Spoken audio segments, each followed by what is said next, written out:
these Kenyans had not witnessed in a long period of time. That is why we thought external borrowings are always very good. But external borrowings have their risk.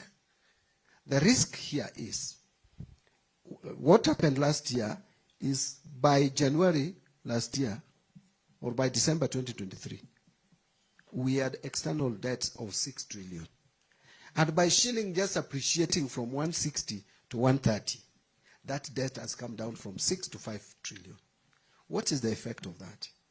First, you are saving on the, if you are paying the principal amount, you are paying less. Way less. A sixth less. But again, interest charged is also less.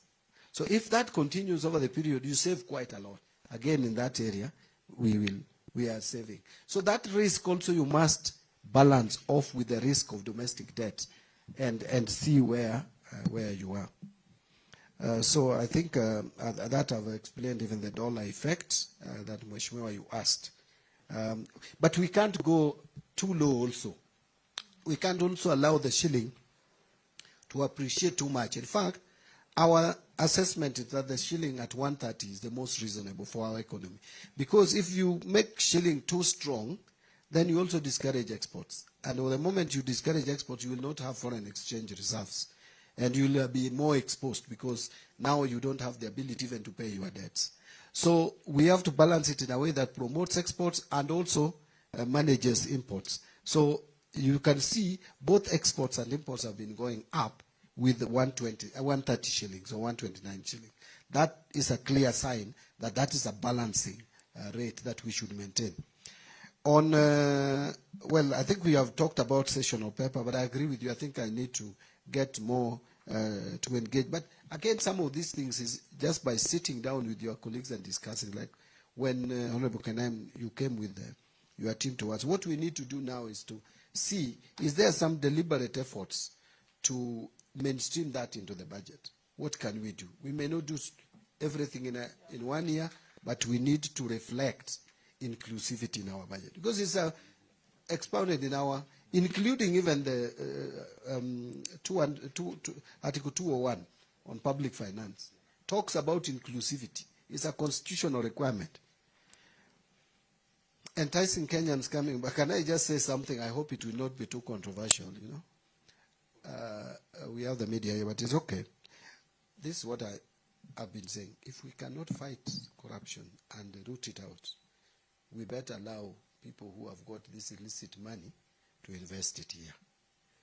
Because, you see, they are stealing this money and escaping with it to Dubai and developing Tanzania, Dubai, and employing people there. What if that money which is building a mall in Tanzania from a Kenyan was building a mall here? How many Kenyans would be employed? So I was saying, the most desirable, fight corruption, root it out. If we fail, then allow it. And tell people, if you find a way, we will look for you somehow. But if you escape, just put it here. We will not follow you. If you escape with the ng'ombe, tutakuruhusu uchinje ng'ombe na sisi zote tukule. Badala ya escape with the ng'ombe to the bush and you allow hyenas to eat it there. But I hope that is not going to be very controversial. But yeah, but it will be. So we need to, but again, but there are also Kenyans who are doing good investment out. We just need to create a conducive environment for that investment. Equalization funds, I can't agree more. Arrears is there. The only challenge we have is the fiscal space. And again, now when you put it in a way that it is not meeting its objective, then I don't see why. And always reducing arrears. But we saved this financial year. I made sure that we didn't reduce the equalization fund. There was an attempt to reduce the equalization fund again, and I said we can't do that. New formula on sharing, I agree. We must look at the formula. This thing of saying where people don't live should not get money. You know, everybody needs, hata kama sisi ni watu watatu, we drink water the same way 10 people drink. So they may drink more, give them more, but make also water available for us. So just saying that an area should not get allocation because they don't have people, give population a percentage, but it should not be too much. Give area also a percentage commensurate with it. Give all other factors, including poverty index. Single treasury account, I think I've already mentioned this. I'll make sure. In fact, my PS is leading this to ensure that it is implemented. Public debt, high interest rate, crowding out, I think this I addressed. I have an advantage of broad-based government. I think I have an advantage of the confidence of the people of Kenya. I need to take advantage of that, yes. I agree. Reducing public participation budget. You know, Honorable Makali, it is true. Parliament has a role to play in budget process. This time, we know that the 2010 Constitution made Parliament budget-making body. And so, yes, the executive has the responsibility. They have a manifesto to implement. We have more advantage in terms of expertise to come up with what should be the most desirable budget. But for equity, there is need for people's representative to come in. And so there is need to have some allocation. And when actually we went to the US, this money we call public participation, it is my creation.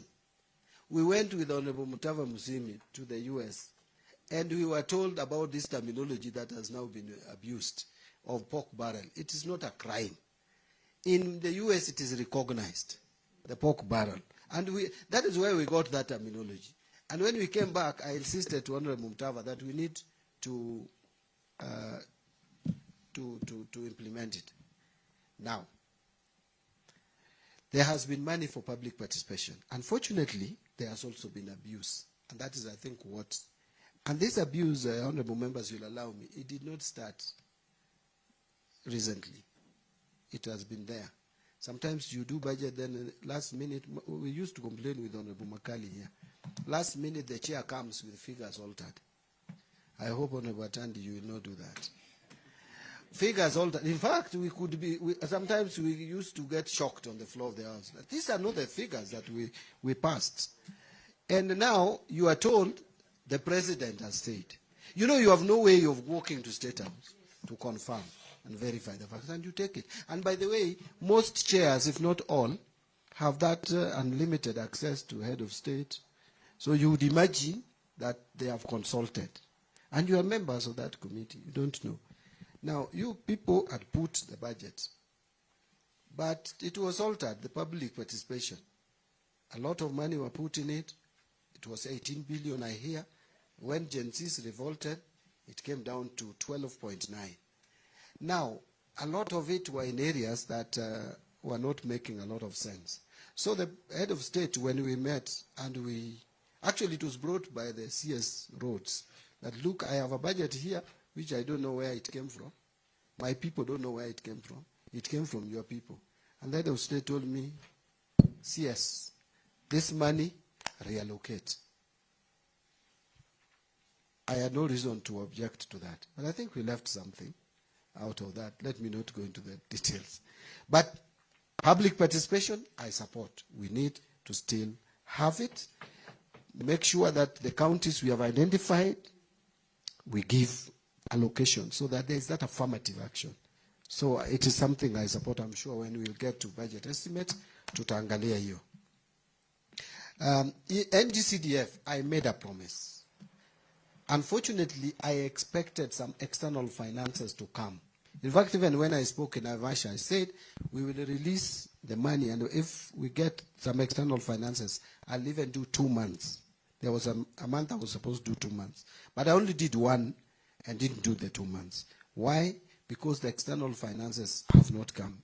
Actually, up to now, I'm waiting for some disbursement either this week or next week. So that is the challenge. We have actually been struggling with domestic finances. IMF did not give us the 9th review, money for the 9th review, because we didn't go to the 9th review. There was no time. This program is coming to an end on 1st. We are losing about $780 million out of that, which we had factored in our budget. We are also, the World Bank has also not disbursed. There is this bill which you people still have, Parliament have, the conflict of interest and the social protection bill. Once those things are off the table, then World Bank will disburse. I have not received that money. So what do? The little money that I get, I balance off. Counties now have not been paid for January and February. And CDF as well. And GAF, I think 50%. So what I intend to do is the moment we get this money, I will make sure that the money is disbursed. It's not out of my liking. Sometimes you sit down and ask yourself, I have received 200 billion. In fact, that is probably sometimes the highest you get, maybe 210. Like this month, I'm looking at the progress, we may hit 210. You get 200 billion. This 200 billion, number one, you have debts to pay. Like January, February. 1 month, you are paying 55 billion shillings, Chinese loan. Month of January and February is very bad, including March, for the Chinese loans. That is the time we pay them. So you have 55 billion to pay. After paying 55 billion, you have won 145. The salary has now gone to 80 billion per month. You pay that salary to the staff, then whatever remains, you have the counties to release money to. You have security operation in Samburu. You have to release money to. You have